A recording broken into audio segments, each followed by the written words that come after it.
The Philadelphia Eagles have a shocking amount of talent up and down their roster, and I fully expect this team to be ready to make some revenge this upcoming season after how last year ended. In this video, I'm going to be talking about what players I think are being slept on as we start to approach training camp, and also just covering everything going on with the Eagles right now.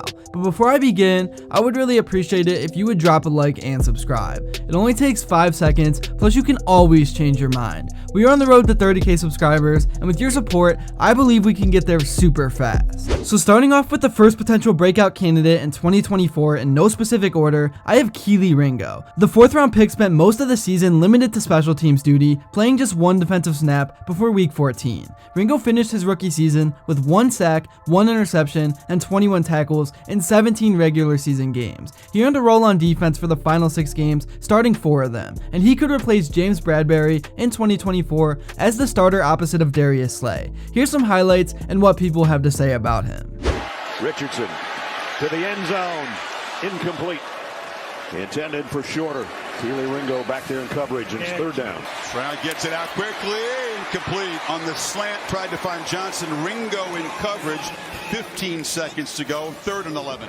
One of my big takeaways from the spring, and I try not to overrate the spring, I thought Ringo was the best cornerback on the field from the practices I saw. 2nd-year player. He's still younger than Quinyon Mitchell, and I thought he looked fantastic. Remember, he started 4 games last year, and I thought he acquitted himself pretty well. So next up, I have Kobi. The former Utah wide receiver averaged the league's 2nd most yards per punt return at 14.5 in 17 games in 2022 with the Eagles. Kobi did not record a catch and only had 4 catches for 42 yards and no touchdowns last season, but that could change in 2024 under new OC Kellen Moore. This play right here shows you all you need to know about him as a return specialist. Kobi gonna have a shot here on a line drive kick.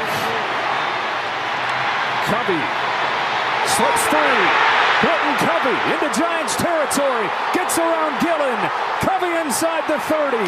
Inside the 20. Inside the 15. Moving on, Milton Williams set a career high in tackles with 42, but a career low in sacks in his 3rd NFL season, playing 16 regular season games for the Eagles. The 2021 3rd round pick started 10 games in 2023 after a combined 2 in his first 2 years in the league, though his snap share of 46% did increase from previous years. Williams will enter the final year of his deal as the most tenured player at defensive tackle. Here's the deal with him. We're going to be looking at Milton Williams, a huge fan favorite with almost cult-like following.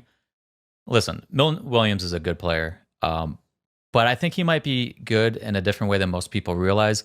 For a guy of his size and stature with his athletic traits, you'd expect that he'd be this guy that could develop into a top-tier pass rusher when it's actually his run defense that is really outstanding. And has shown great leadership on both sides of the ball.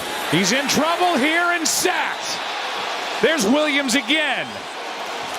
Next, Blankenship appeared in 15 regular season games last season, leading the Eagles in interceptions with 3, solo tackles with 79, and total tackles with 113. Blankenship became a full-time starter with the Eagles in 2023, starting 15 of 17 games and playing 973 snaps on defense and 124 on special teams. James Bradberry was the only defensive player to play more snaps for Philly in 2023. The former undrafted free agent is now a key part of the Eagles defense and a potential Pro Bowl starter, and should team with Sidney Brown for years to come. Here's his highlights and what people have to say.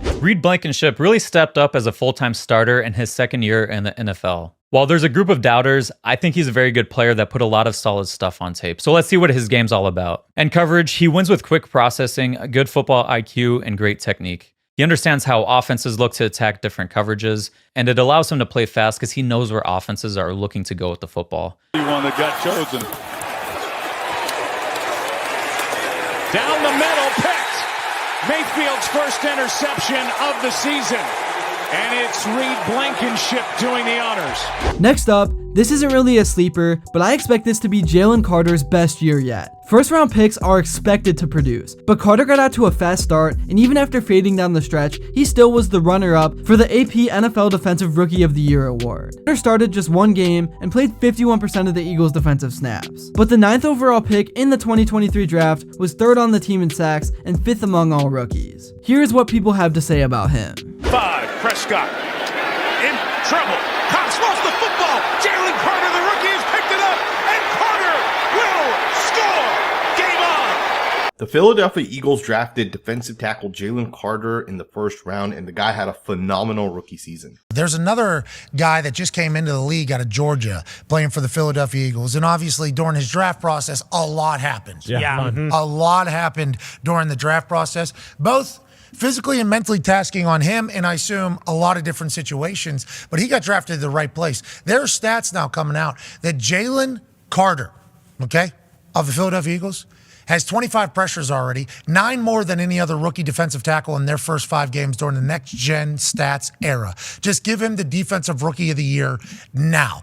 Finally, the last guy I want to talk about is also a defensive tackle in Jordan Davis. In the first 7 games of the 2023 season, Davis logged 2.5 sacks, 5 QB hits, and 19 tackles in the final 10 games. In the first 7 games of the 2023 season, Davis logged 2.5 sacks, 5 QB hits, and 19 tackles. In the final 10 games, Davis registered 0 sacks, 0 QB hits, and 28 tackles, wearing down later in the season. Davis has shed some pounds this summer, and after seeing a dramatic jump in his snap totals from 224 as a rookie to 519 in his second season, Davis will be counted on even more with Fletcher Cox retiring. Here's the deal on him. Some people are calling him a bust last year. And it's crazy to me because after watching his tape from the first 2 games, it is clear this guy is a dominant football player.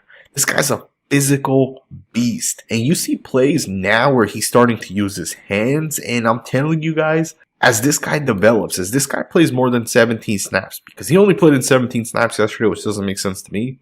But as this guy starts playing in more snaps and he's starting to recognize how to use his hands, watch both of his hands absolutely remove the leverage, bam, right there, of this offensive lineman. Instinctive. Here he goes. Yeah, that's a big man moving. It is. That is a big man moving. Holy that moly. Deserves a nice round of applause from the fans here. That's really all I have to say for this video. Let me know in the comments below what you thought and what players I didn't talk about that you think could break out in the upcoming season. Thank you all so much for watching, and if you made it to this point and enjoyed, please make sure to drop a like and subscribe because your support truly means the world. And also, let me know what you would like to see next, and until then, I will see you all later.